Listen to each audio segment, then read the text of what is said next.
Ladies and gentlemen, what's going on? And welcome back. It's your boy Eileo back here with another video for all the gamers out here. And in today's video, the time has finally come. The wait is finally over, boys.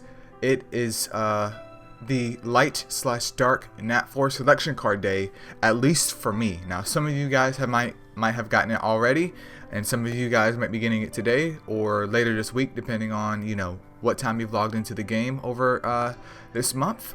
But in today's video, I just wanted to go over the best choices that you can make for the light and dark Nat4 card. Keep in mind, this is purely by opinion. It's not necessarily right. You are free to choose whatever that you want to choose.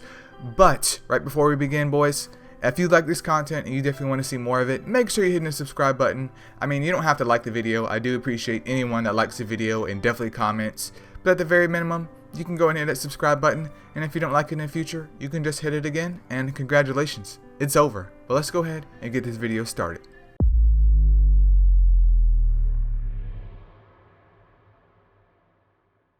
Alright, so I started off here with just a, this is just a list. I stole this off another Discord. Whoever got this list out, congratulations and thank you. I do appreciate your effort. But this is all of the mons that we can select through the light and dark Nat4 card, which there's a lot. There is a lot. When I saw this, I was like, dude, this is extremely overwhelming for especially a new player that has no idea what's good and what's not. So what I've done is I've taken a liberty and just destroyed this entire list. I've just taken out everything that is absolutely useless and everything that you should not pick. If it's a rebirth mon, do not pick it. So over here I have the master list, as I like to call it, which is where I've just went ahead and I've ignored all of these dudes. Like any mon that you see over here to the left side that's still in its regular box, ignore. Just pretend that they don't exist. I know that Neza is there. Neza is a good choice for people that are just trying to, min-max their Titans teams. Nothing wrong with that. I understand that other mons are over here, like Light Jean, who recently got her super evolution, like Cupid, like Hana, who's getting a super evolution in the future. But I don't find those practical. Weird flex, but okay. I own all of those, and it doesn't do anything for me other than being having waifus, and of course for the Asher guide. And the same thing with a couple of these guys over here. They're not necessarily bad, but for this video I'm choosing not to focus on them, because while some mons are still great, this is geared more towards people who are just starting the game out, or people that don't really have that many light and dark Nat4s, of what you could better focus on and what could be more of use to you. Now, Dark Mandy is another good contender though, because she hits really hard. If you need a Dark Nuker, that would be the Dark Nuker to go for. Sura, don't go for him. Sealer's good, but Dark Mandy just out damages him by all means of the word. Dark Moly, once again, a rebirth mon. But if we go over here to the right, I've already given them nicknames of the ones that you should focus on. So if you are interested in raising up your damage, especially in the Dark Titan, then Light Wendigo is a great choice for you as a courageous striker. He's very easy to Evo 3. He's very easy to book up. And I mean, you can also use him in Colossus as well, but his main use is just Titans and Colossus. Next on the list though is Mr. Stun City. That's Light Leo. Once again, not too hard to build up, because I mean, Leos are fairly reasonable with pulls, so it's not something that is hard to get. And even though his stun is a tad bit low, I think it's at 60%, with his morale boost, his SP gain I think is like 50%. So he should be getting his stun off every other turn at the very minimum, especially depending on what set that you have him on. And that's a great PvP mon. You can use him offensively, which is what I would choose to use him as, and also defensively. But just if you pick him, especially for PvP, do keep in mind that he's kind of useless in terms of PvE. The same thing as like Wendigo, where their damage really doesn't do anything in those situations. They are more of a strictly niche mon.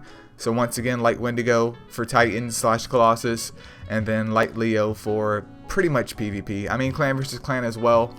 But that's his main selling point, is just Stun City, which is great if you already have a team that has a mon with resistance down on it, because that just makes things a lot easier. You have basically a SP battery in itself, just for himself, that can complete the loop of doing maybe 1 or 2 moves every other turn, and then after that just spamming stun. That's what makes Light Leo so great. Not that his stun rate sucks, it's just that he can spam his stun, and it's AoE, and he has a super evolution as well. I mean, it is what it is. Moving on though, we have SP Loli over here on the far right. This is a staple mon in my opinion. She's been around for quite a while, and not only is she like the SP battery of the game, where she can provide SP to the whole entire squad, she also can heal the squad. So she's the go-to, I wouldn't say a healer, but she's like the go-to mon that if you want to clear content out fast, or she's the go-to mon if you want to stall a PvP team. She can work both in PvE and PvP. I'm not saying that she's going to be well in PvE, but in situations where you needed to get your SP off fairly quickly, whether it be in dragons or golems, then she is usable there. Is she going to be optimal? Never said that. Same thing for PvP. Her main selling point is number 1, feeding SP to the squad and then healing them.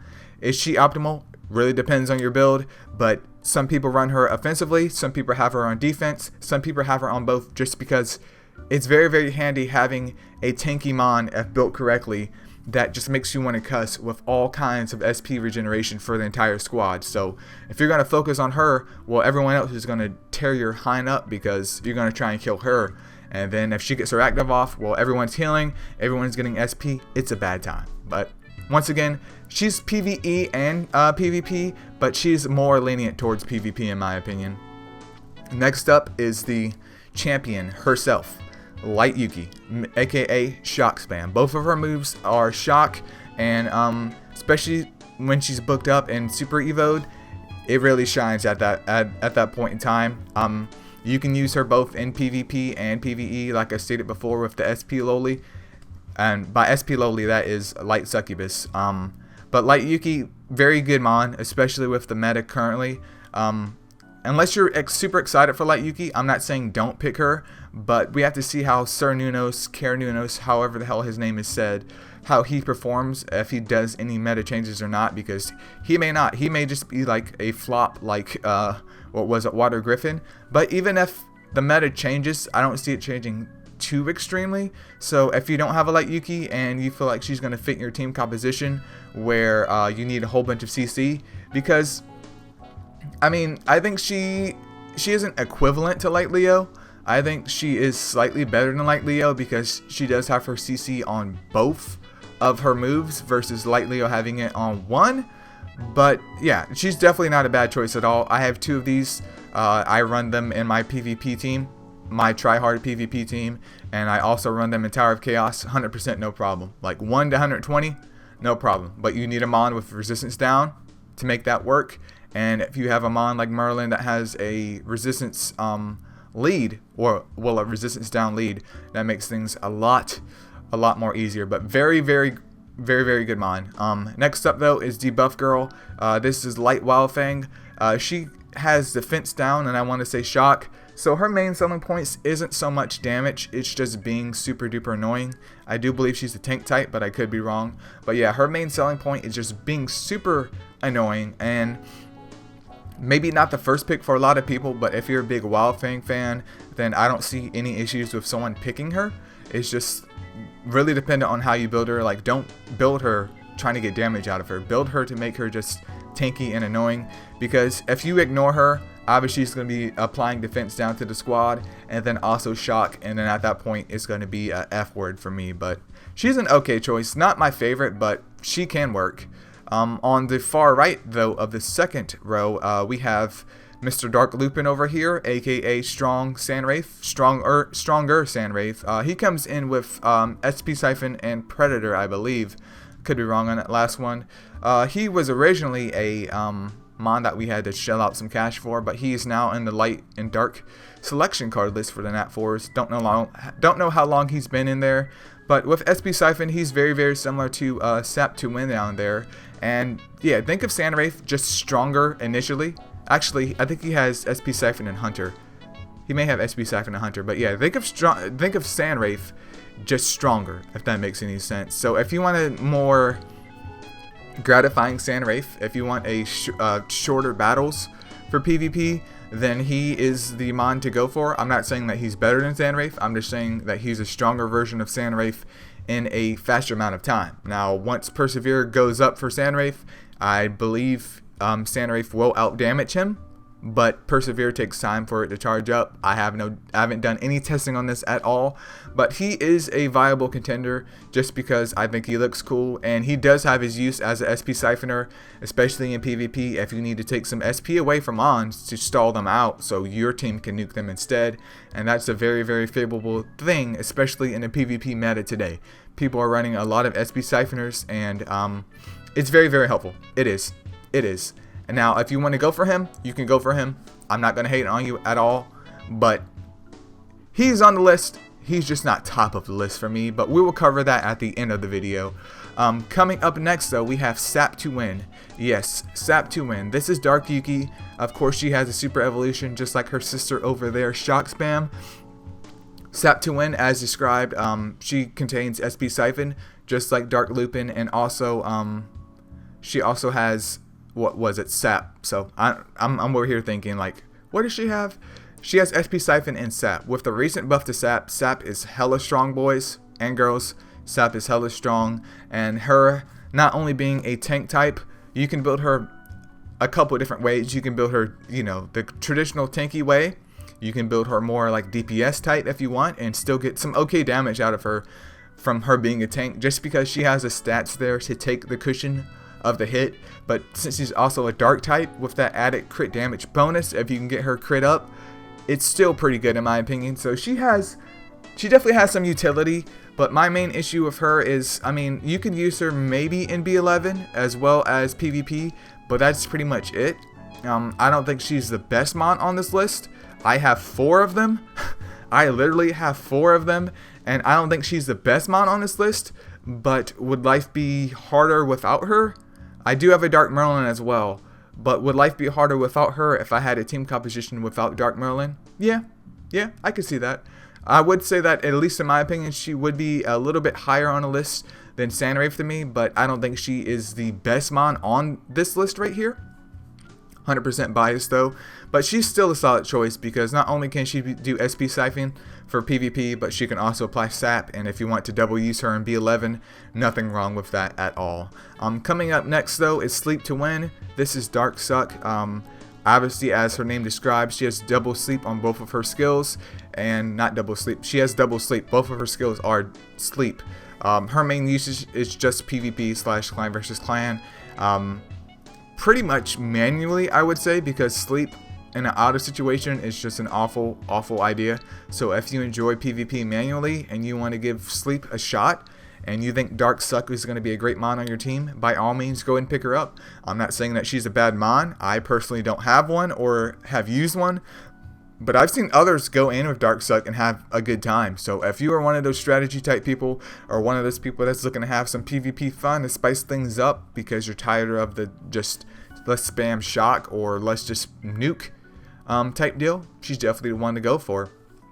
Moving on over here to the far right though, at the bottom is Mr. Shield Boy, aka Dark Cupid. As described as an HP aggressor and a mon that has a shield, his main selling points is just being tanky as hell and getting the shield up. I believe Bim mentioned before that if you pair Light Cupid and Dark Cupid together in a team, it's a really good stall team depending on the situation, because Light Cupid can not only give does he have SP? Does he give SP? But Light Cupid can not only heal the squad and keep SP up, I believe, but Dark Cupid can keep his shield up, and yeah, it's going to be a bad time. He's a great mon. I don't think he's the best one on the list, but if you need a mon with a strong shield, depending on whatever content that you're doing, then definitely pick him up and give him a shot. I do have him. I'm currently building him up. I have not used him though, so I can't really say how good he is, but at least back in the day, especially for like dragons and stuff, people would run in with a shield for him, was shield with him up, and basically tank content and get through things like that. I mean, you could do the same thing in a PvP environment, or you can use him as a staller, but in terms of PvE, other than dragons, I mean, I don't really see any point of using him anywhere else, especially in maybe Golem's B15, but I haven't even attempted that until the time comes. And then last but not least, though, at the bottom here we have Stack That Crit. That's aka Dark Wildfang. Her name is Stack That Crit because she has double Stalker, I do believe, and as a Dark type, her name describes what you should do with her. Double Stalker, Dark type, Stack That Crit. Go in with all kinds of crit. Make sure you get some crit damage on her. So hopefully you guys have kept your conversion slot, because depending on what mons you get, you may want to switch one of their slots to either a square slot or a triangle slot, especially for Stack That Crit if you're going for her. I think she's a great choice as well. She's basically a dark nuker. I mean, even though she has double stalker, she's a dark nuker. Get her on Ruin. There's no excuse as to why she can't be on Ruin. And you can use her in both PvE and PvP, but she's more of a PvP mon. Of course, Champion League as well. All of these mons that I stated for PvP are usable in Champion Leagues. They're usable in Clan versus Clan. And you can even run her in Tower of Chaos because I've seen that done. There's actually quite a bit of mons on this list that you can run in Tower of Chaos. But these are the mons that I've picked out. There's only 10 of them.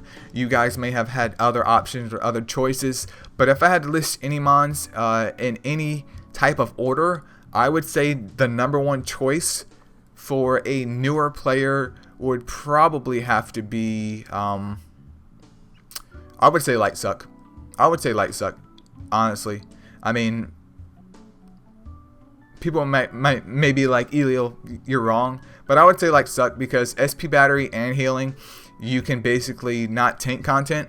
But as long as you get a wave clear with you, you can do Tower of Chaos. As long as you get a wave clear with you, you can do the story even with one wave clearer. As long as you get a wave clear with you and your wave clear is fairly strong, you can do B10 with those mons.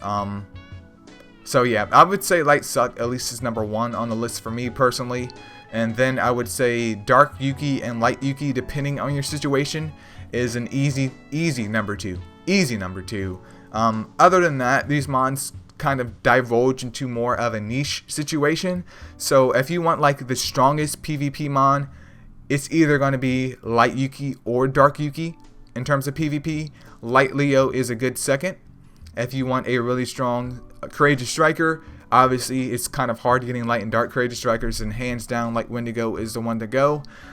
If you definitely enjoy the Wild Things and you need a good solid nuker, Dark Wild Thing is the way to go. Debuff Girl is a good debuffer, but there also comes a time where it's like debuff or just spam shock. That's kind of where we're at, or even spam stun. So it really depends on what mons that you have in your box. If you want to just take a look at them and see what type of team compositions that you can come up with and make your choice from there. But I would say, if anything, I would at least think about maybe SP Loli, Light Wendigo, either of the Yukis, and if you're feeling froggy, obviously the Wild Fangs would be my biggest choice of what players should choose from if you're like a newer player or a beginning player. Once again, Light Succubus, Light Leo is a good contender, but Light Succubus, Light or Dark Yuki, Wendigo if you're interested in Titans, and then the rest is really up to you. If you want to do PvP, you can do PvP. If you want to do more PvE, there's not really a big PvE mon here, but I mean, some of these are usable in PvE. It's just really finding out what can work for you. But if you guys are curious as to what I'm picking, well, I don't have a Light Wendigo, I don't have a Light Leo, I do have Light Yukis, I don't have a Light Wild Fang, don't have a Dark Lupin, don't have a Dark Suck, I have 4 Dark Yukis, I don't have a Dark Wild Fang, and I don't have a SP Loli. But I will be picking the SP Loli, like hands down. I will be picking the SP Loli. I was going to do Light Leo, but since I have my Light Griffin with resistance down, I no longer need him other than the Astro Guide. But I'm going to get SP Loli, and I'm going to put this girl to work.